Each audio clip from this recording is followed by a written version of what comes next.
The Oklahoma City Thunder select Chet Holmgren from Gonzaga University. What a pass. Giddy underneath for JRE. The reverse and the rookie-to-rookie action. SGA defended closely by Westbrook. Tough. Step back. Gets up the shot. Banks it in for the lead. This is Udart. You're listening to the Uncontested.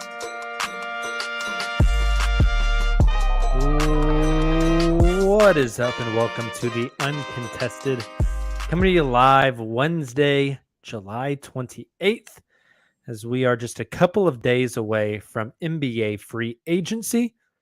I'm your host for the evening, late evening, Jacob Niffen. I've got Nick Crane with me tonight. We've got the After Dark edition. Things always get weird on these pods. We're like tired saying stuff that we don't mean. I think you could call this show this is the Nick at Night show. No, we had some scheduling difficulties today, so we are going live very late. So if you are in the chat, welcome to Team Degenerate. You are Curtis already in here. The Degenerates assemble. Love it. Love it. Late night. Yeah, so we have, before we dive into the pod, we're brought to you by the Blue Wire Podcast Network, dailythunder.com. A few programming notes for you. We'll be back here again Sunday, 9 p.m. Central Time. And then Monday is the 3rd, which is the first Thunder Summer League game out in Utah. Crazy. I didn't even think about that. Yes. So we will have a podcast after that Summer League game. No Summer League game on the 4th. The 5th, there's another Utah Summer League game that is on Wednesday. So we'll be live after that game. Thursday, there is a Utah Summer League game. But while that game is going on, Justin, Taylor, and myself, and maybe Nick, I don't know when you fly in, Nick, we will all be on our way to Las Vegas. So we will record a later evening show on Thursday covering Utah Summer League, what to expect at Vegas Summer League, and kind of give you all a rundown of the content you can expect from us as we are out in Las Vegas for NBA Summer League. We've got a lot of really cool stuff planned, Nick. I'm really excited for it. I got to make my plug here. This is going to be said many, many times over the next 2 weeks. I think Justin is the king of this phrase, but don't get too excited or too disappointed with Summer League. It's just Summer League. But I'd be remiss if I didn't think back to that first Utah game a year ago. Hey, me and you were on that post game. I came into that game saying, I had Justin's voice in my head, like, it's just Summer League. If it's really good, it's just Summer League. If it's really bad, it's just Summer League. Like, Chet's not a bust if he plays bad. If he plays well, he's not a superstar. But that performance was like the most convincing Summer League debut I've maybe ever seen.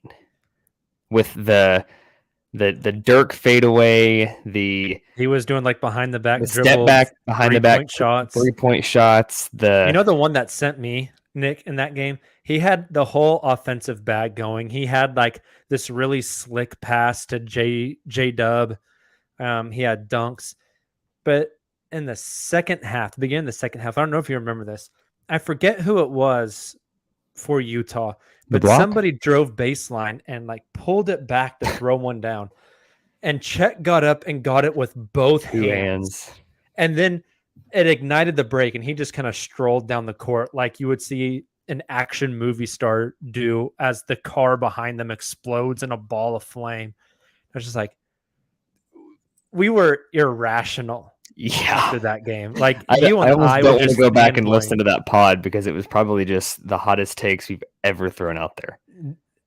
It was a fun game, dude. J Dub hooped in that game. Like, that was before we knew what J Dub was. Yep. It was a fun game. Runner up for Rookie of the Year. Yeah. That is nuts. They might have another one this year. We'll see. I mean, Cason Wallace, because Chet's going to win Rookie of the Year. Cason's going to get runner-up. This is a free agency pod, but we'll talk a little Cason just briefly. Tell me if you disagree. When it comes to lottery picks. We all know probably half the guys in the lottery will end up either being mediocre role players or out of the league in 5 to 7 years. Even in the top 5, like history tells us, at most 4 will be really good players, but usually it's like 3. Like 3 guys generally get like max contracts and are on the superstar trajectory. So 2 of those top 5 guys will not live up to expectations. But big picture lottery, there's a lot of guys that have superstar upside that are super risky. There's a lot of guys that come in with more experience or like championship pedigree or blue chip 5-star recruit. Of everybody in this draft, maybe outside of Victor, because he just feels like he's going to be good regardless. Inevitable, yeah. Like Cason's floor, or like if I had to make a bet, who is still a starter in the NBA in 12 years, he's high on that list. Just the defense, the passing upside, the shooting. You tweeted about this, like minus the last 10 games where he's dealing with injuries, 41%. Like the defense alone, he's going to have a role in the NBA. Smart player. It just feels like it would be really hard for him just to bust. I agree. He feels like the highest floor player the Thunder have taken during the rebuild. Yeah, I mean, even J-Dub, like you look back at J-Dub now, like hindsight's 2020, and it's like multiple year college player, played point guard, had the growth spurt, long wingspan. Yeah, but he played at Santa Clara. Like, it's just so hard to evaluate. 100%. But yes, at the time of them being drafted, one of the highest floor guys Oklahoma City's gone with in quite some time. Definitely. A lot of people like to make the Drew Holiday comparison. Nick, if you had to make a defensive comparison for Cason for somebody that's already in the league, who would you say?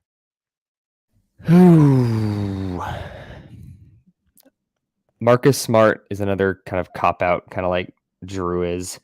I thought for a little bit Davion Mitchell, but I feel like Mitchell is a little bit smaller and quicker. Yeah, and I think Mitchell's more of a pesky defender. Like, not that Cason's not. And like you look at like Mitchell reminds me a little bit of Pat Bev, as far as just like that pesky, annoying defender. Yes, agreed. Maybe like it's hard to say Marcus Smart because that dude won Defensive Player of the Year. What do you think about this? And this is for anybody in the chat or listening to the pod that was not around a decade plus ago. This is going to be hard to conceptualize because this player is really old now and it's not the same defender he once was. But when you think about guys that are productive defenders when it comes to like steals, making plays defensively, but also just like the smarts, the IQ, making the right rotation, masking deficiencies of teammates, help side, playmaker, Chris Paul. Oh, that's not where I thought you were going with that. Where do you think I was going?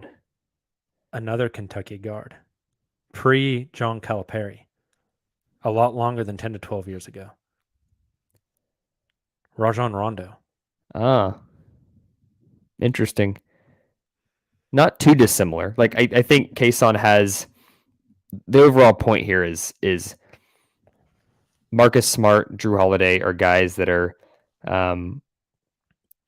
loud defensive players, like you see it on the screen. Like a lot of what they do is like on ball, steal, transition, tips, deflections, all that stuff. And that's Cason does the same thing. But a lot of what Cason does that's special doesn't show up. Like they couldn't make this entry pass because he shadowed the right way and kind of denied the entry, playing off of his guy helping the big, or like making the right rotation, cutting off a certain angle. Like that's the stuff that doesn't show up on the box score, and like just watching the game may not notice unless you're physically watching Cason move around. It's like it's Chris Paul to me. Like obviously the body is not the same, the player is not the same, the archetype's not the same, but the defensive IQ I think is very similar. I said this the night of the draft, Nick.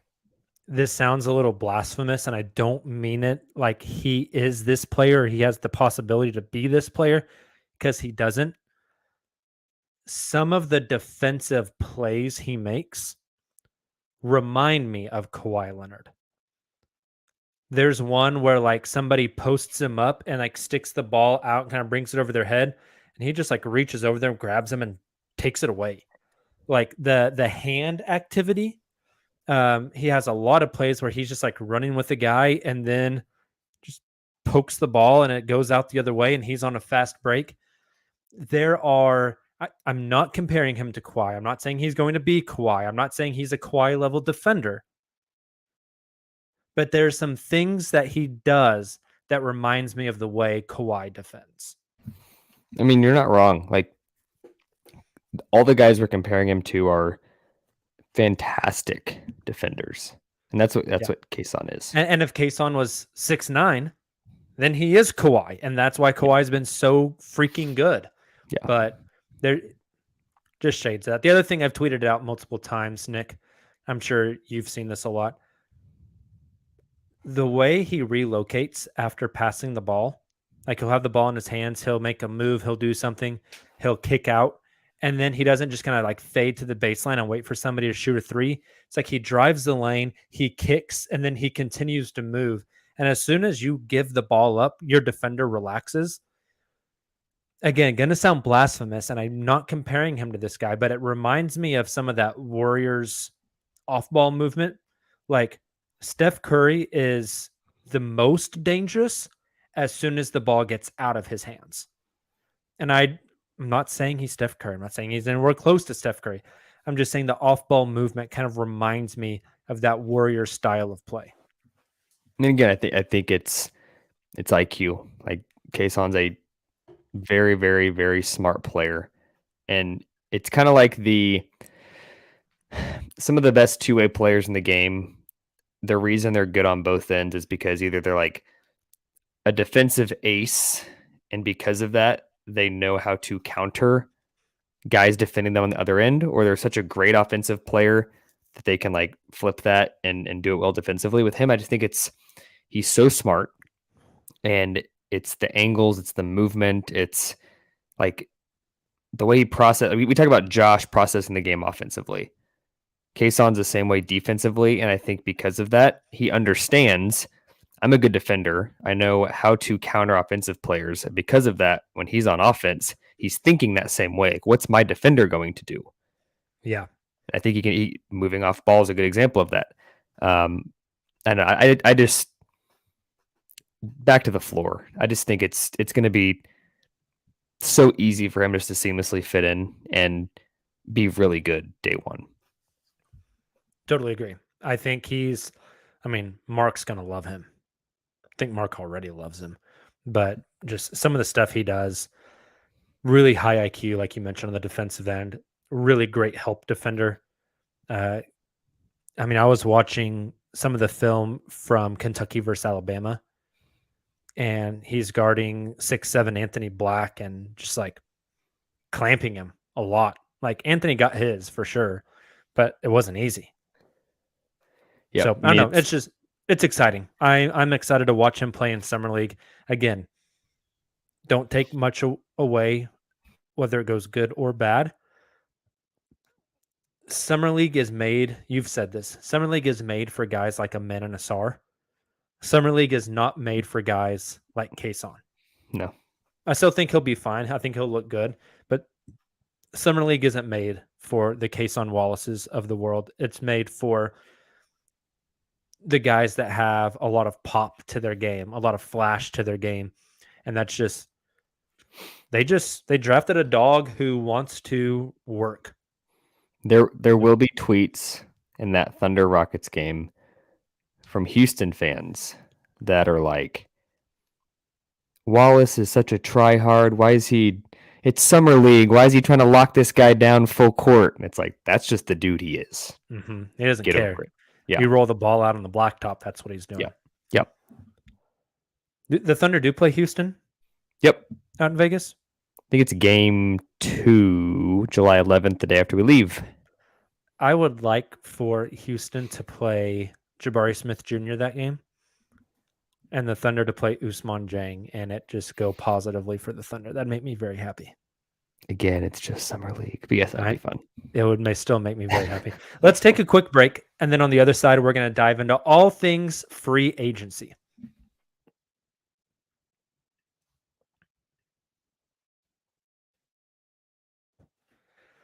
All right. At the time of this recording of this podcast, Nick, we are less than 48 hours away from free agency. It will officially open up 6 p.m. Eastern on Friday evening. That's 5 p.m. Central. There are a lot of practice facilities, front offices, like physical front offices around the league right now, burning the midnight oil, ordering the next round of coffee as they make their way through the 700-page document of the CBA that got sent to the teams today that governs them 2 days from now. So Godspeed to those folks. Do not envy them at all. Let's dive into some free agency talk, Nick. Specifically, we're going to start off with the Thunder. Few pieces of note for Thunder fans. OKC they were projected to have about $30 million in cap space, but then they made the trade to move up to 10. And in that trade, they absorbed Davis Bertans. So now the Thunder are projected at about $15 million in cap space because they are under the tax. They also have a $12 million non-taxpayer mid-level exception. If you have no clue what that means, basically, not only do you have like money to spend until you hit the salary cap, but the league gives you these exceptions. They are exceptions to the rule where you can spend money. So the Thunder have $12 million of that to spend. The roster is full. The assumption is somebody goes. Maybe it's Dario Saric, who is a free agent as well. Maybe it's Lindy Waters. Maybe it's Jeremiah Robinson-Earl, whoever, to bring in Cason Wallace. However, Nick, in the new CBA, there is a rule that you have to spend at least 90% of the salary cap. It's called the salary floor. And if you are not at that 90%, the way it used to work is if you were not at the floor by the last day of the regular season, then let's say you're $10 million below the floor.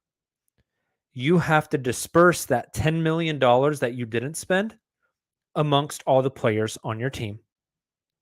And then because you were a non-tax paying team, all the teams that did pay taxes, that money gets evenly distributed to non-tax paying teams. Well, the new CBA says if you are not at that salary floor by the first day of the regular season, not only do you not take part in that revenue sharing, but you also, let's say you're $10 million below, you have to cut the league a $10 million check. It doesn't go to the players, it goes to the league. Thunder are currently sitting about $2 million. I think it's $1.5 million below that salary floor. So, Nick, my question for you, about $15 million in space. They need to spend at least $2 million to get to the salary floor. They have a $12 million non-taxpayer mid-level exception. Are the Thunder going to do anything come free agency Friday at 5 p.m.?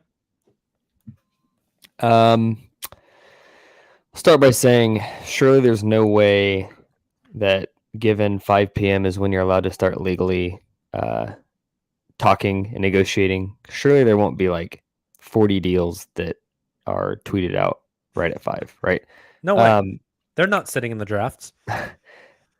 I don't see the Thunder being a player at the opening window. Like, I'd be really surprised if that first hour and a half where it's like Woj bombs, Shams coming in, like I'd be shocked if they were in that group. Like we saw Lou Dort last year extended in that kind of initial window. I doubt we see anything that has anything to do with Oklahoma City in that window. I do see them. I mean, they'd be foolish not to to explore options and see what's out there. Maybe the market dries up and a guy that they thought might be getting the mid-level is now looking at something smaller and like fits what they want to do and is a veteran, whatever. So I think they'll look and they're looking, and I think they may make a move. Like you talked about the floor they've got to hit. Obviously, there's the roster situation to think about. I think they'll sign one player. We'll put it that way, and we can talk about who that one player might be or potential options. But I wouldn't expect like a multi free agent signing situation or a huge splash or anything early on. But I think something could happen. Interesting. Do you think it is so? They got to get that 2 million.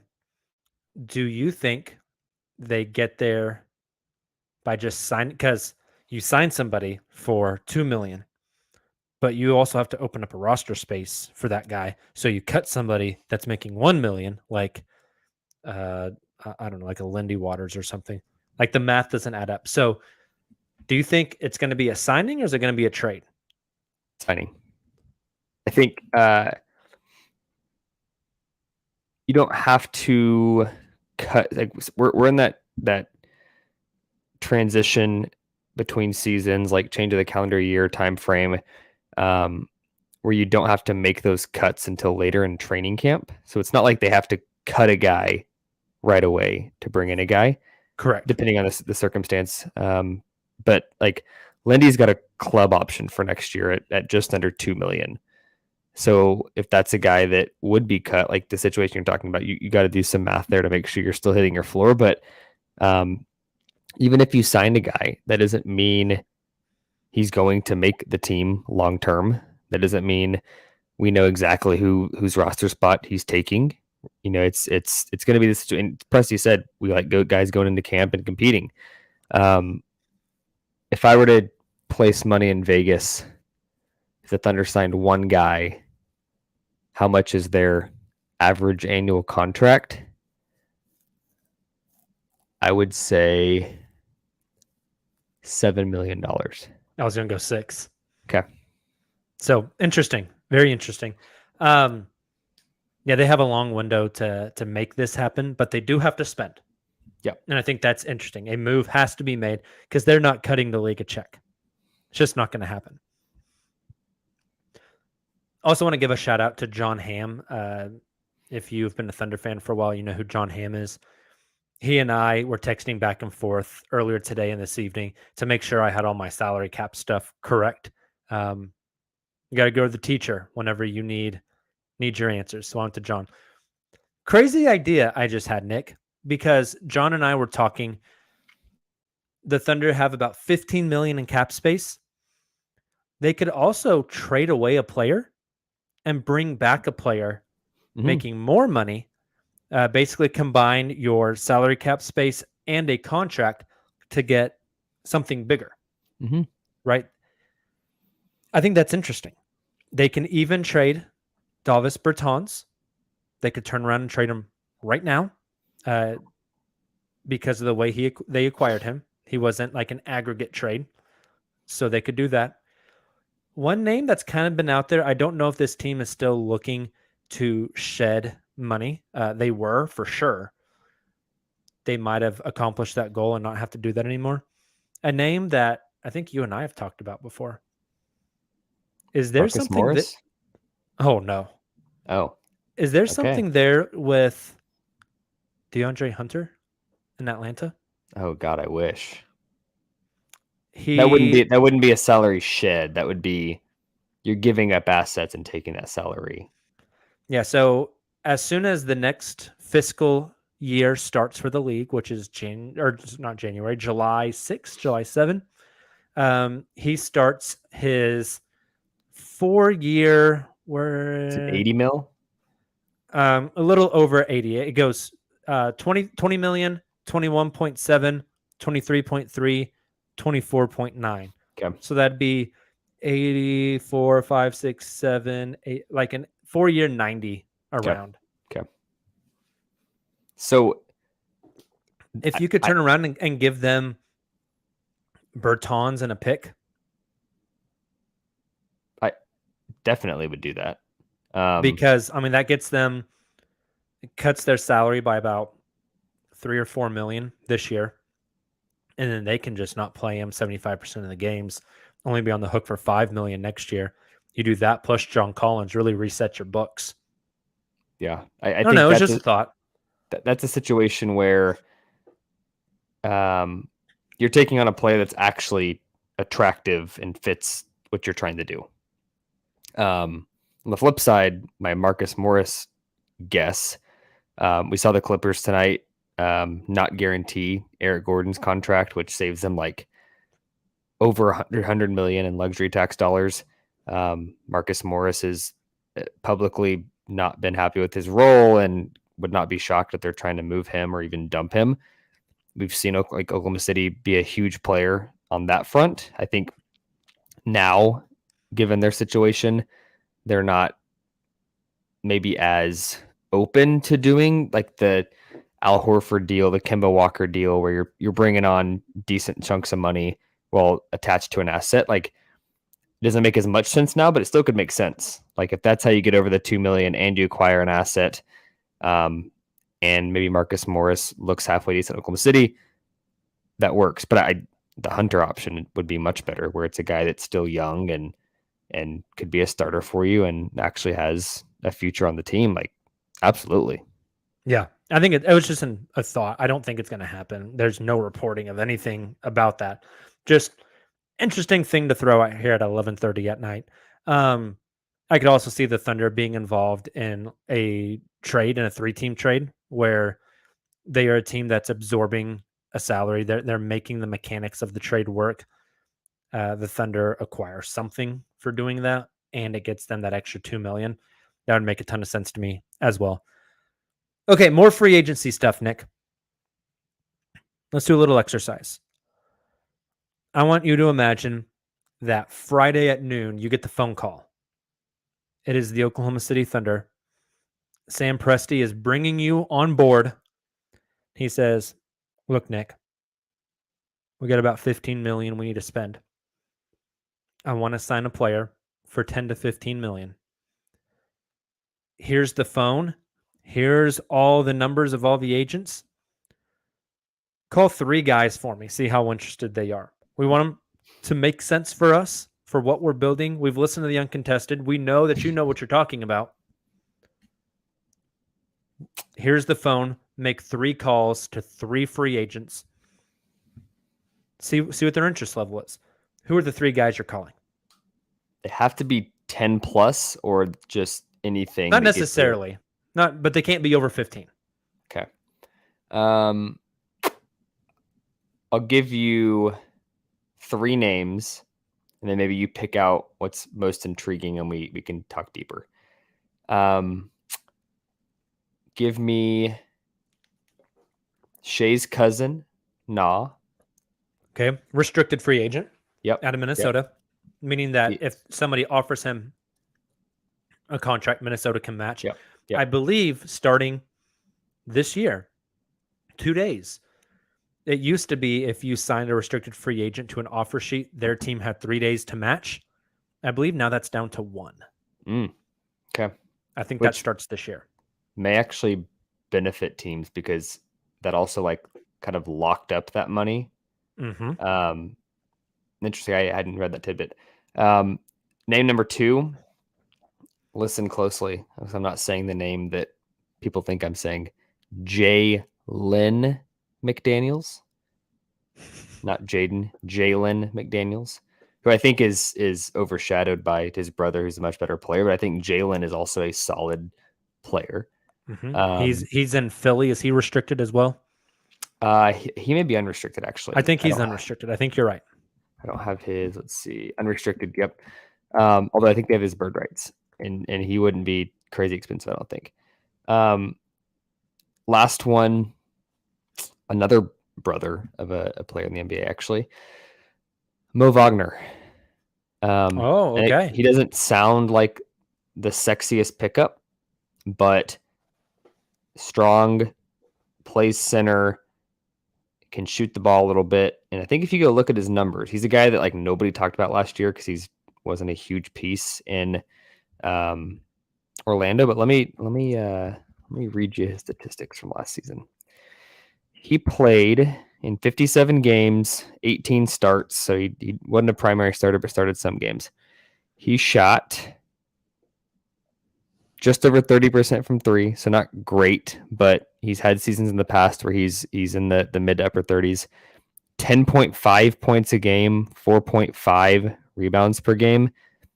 That feels like and that's in 19 minutes. So in 19 minutes a game, basically 10-5 in 19 minutes. And he's 6'11", 245, kind of the counter to Chet, where he's got a little bit more bulk and could be a backup big. I think that would be super interesting. Yeah, that's a fascinating one. We can talk about your three. Can I give you my three real quick? Yeah, let's hear him. Okay. My first one kind of followed your line of thinking on your last one. I kind of went more restricted free agent guys, which maybe isn't the best idea. But I went with, where's he at? I just had it organized and then I lost it. B-ball Paul Reed out of Philly. Same idea. He's a big, he's a center. Could be a backup guy, a little bit bigger body. My next one, guy that I've talked about a lot on here, Grant Williams. It seems like he is out at Boston. Boston kind of has already shot their shot and gotten Kristaps Porzingis. I don't see a way in which they can bring Grant back. I think there'll be a lot of suitors for Grant, but I like him a lot. I think he would kind of fit what Oklahoma City wanted to do. My third name that I was going to say until I just saw his age, and it blew my freaking mind. Who? Seth Curry? Why does his age bother you? Why does his age bother you? I just didn't realize he was that old. Where does time go? Seth is 33. I know. How old's Steph? It's like these guys that, and I know it's a completely different upbringing and different career arc, but all the guys that were young, we think about young, time has just flown. Like these guys are mid to upper 30s now.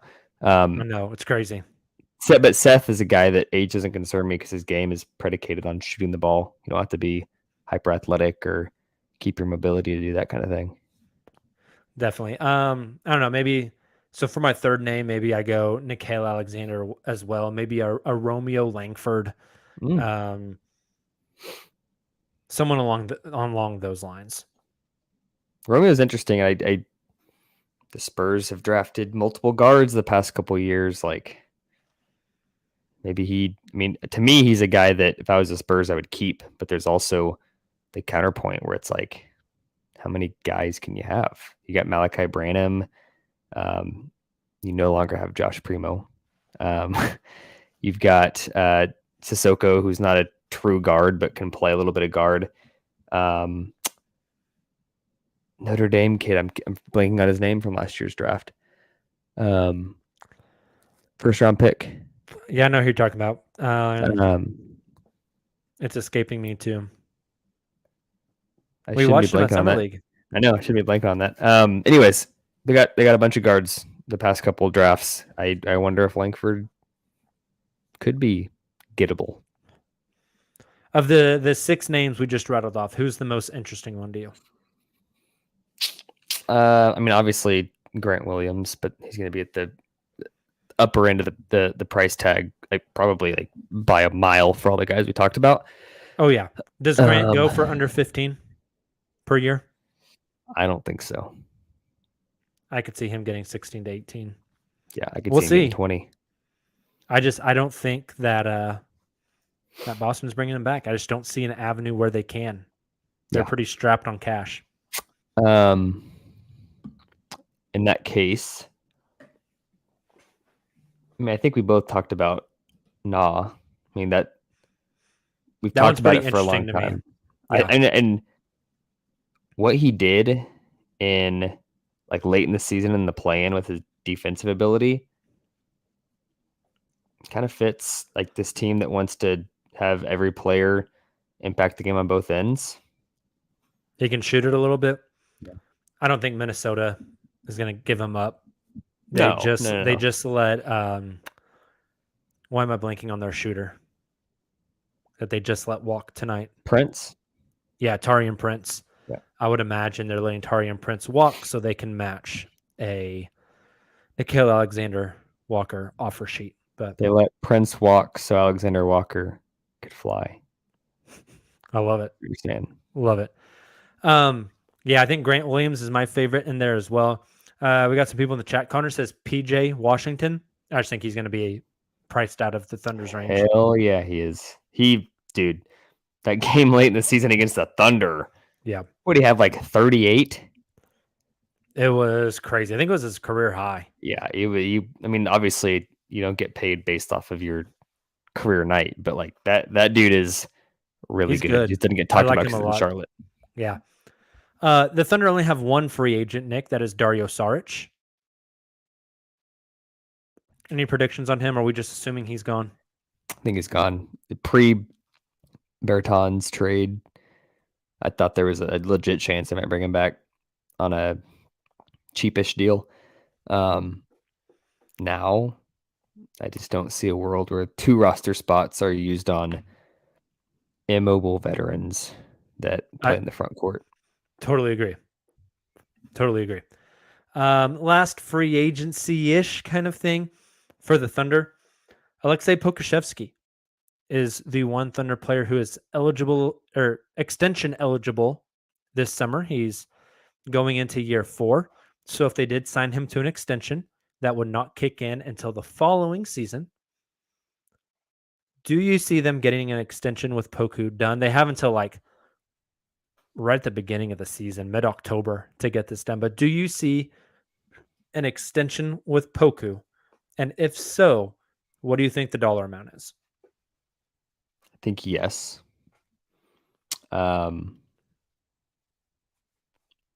It will be 36 over 3 years. I was going to go 4 for 48. So we're in the same ballpark. Yeah. I mean, about 12 per. same figure, just different years.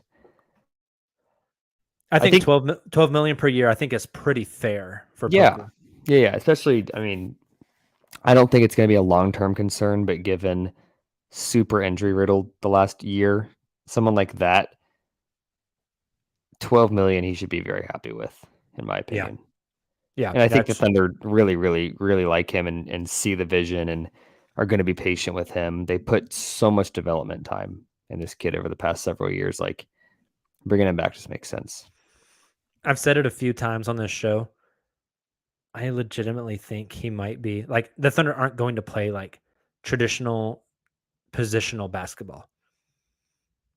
But I think if you had to say like, oh, who's coming in for who's going in for what position, I think Poku is going to be their bench 5 this year. Poku could be their starting 4 this year. It could. Thin towers, baby. Yeah. I mean, that goes to show an extension. I wouldn't say needs to happen, but makes sense to happen. Yep, I would agree. All right, let's take our last break. On the other side, we're going to do some rapid fire free agency stuff before we get out of here.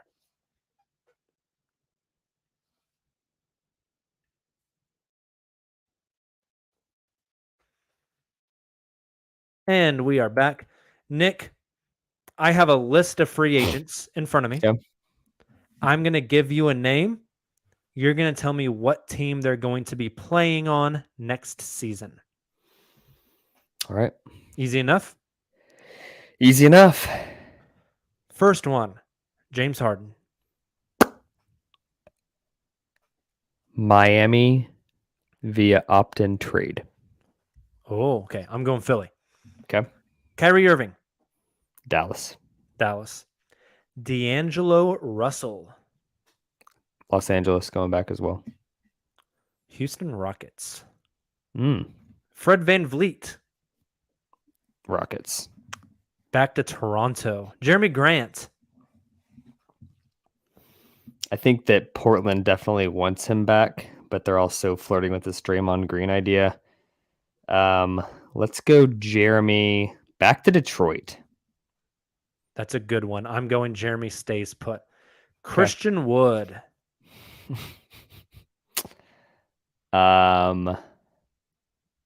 Golly.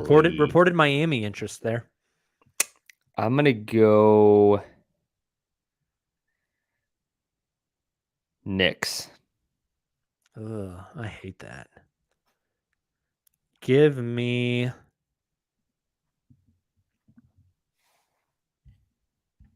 This is a tough one. That's what I'm saying. I just Give threw me out a Miami. team that makes That's no strange decisions.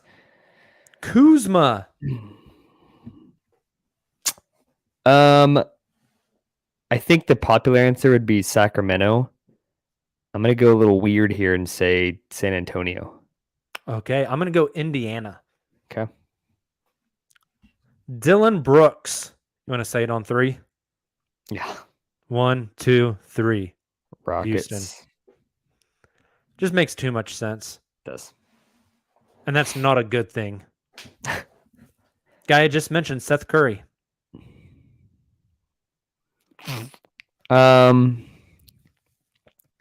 Just for the sake of fun, If you going to steal play this with his one from brother me. in Golden God State. damn it, Nick. God damn it, Nick. Is that what you were gonna say? 100%. Because I think Dante DiVincenzo's leaving. Yeah. Go play in a minimum. Join your brother. Yep. Bruce Brown Jr. Dallas. Dallas. That's an interesting one. This could go very stale very quickly because Reggie Bullock is like we're in the 11th hour of his contract decision. I think that he could be a Reggie Bullock replacement. Give me Sacramento for Bruce Brown Jr. Okay. PJ Washington. Charlotte. I think he stays in Charlotte. Grant Williams.